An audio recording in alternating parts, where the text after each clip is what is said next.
Before the last few wins. মুস্তাফিজের মতো একজন বোলার থাকলে রাজস্থানের বিপক্ষে আমরা জিততে পারতাম না। রাজস্থানকে হারিয়ে ফাইনালে উঠে সংবাদ মাধ্যমে এসে মুস্তাফিজকে নিয়ে একই বলল প্যাট কামিন্স, যা মুহূর্তেই ভাইরাল। দর্শক, গতকাল ফাইনাল ওঠার বাঁচা মরার ম্যাচে মুখোমুখি হয়েছিল দুই শক্তিশালী দল সানরাইজার্স হায়দ্রাবাদ এবং রাজস্থান রয়্যালস। আর শুরুতে ব্যাটিং করতে নেমে নির্ধারিত 20 ওভার শেষ করে 175 রানের সংগ্রহ পেয়েছিল সানরাইজার্স হায়দ্রাবাদ। দলের হয়ে সর্বোচ্চ 50 রান করেছিল হেনরিক ক্লাসেন।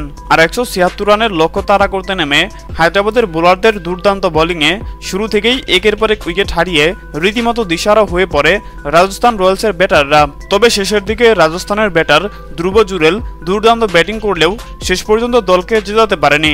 নির্ধারিত 20 ওভার শেষ করে 139 রান করতে সক্ষম হয় রাজস্থান রয়্যালস, যার ফলে 36 রানে জয়লাভ করে এবারের আসরে দ্বিতীয় দল হিসেবে ফাইনালে উঠে যায় সানরাইজার্স হায়দ্রাবাদ।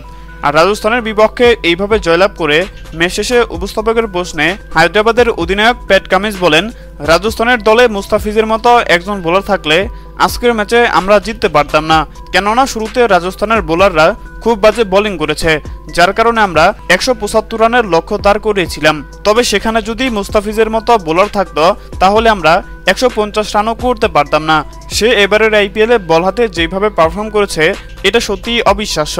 আমরা চেষ্টা করব পরবর্তী আইপিএলে মুস্তাফিজকে আমাদের দলে ফেরাতে। হ্যাঁ দর্শক, আপনাদেরকে বলছি, প্যাট কামিন্সের এমন মন্তব্য আপনারা কেমন চোখে দেখছেন এবং ফাইনালে কোন দল জিতবে বলে আপনি মনে করেন জানিয়ে দিন আপনাদের গুরুত্বপূর্ণ মতামত আমাদের কমেন্ট বক্সে। ধন্যবাদ।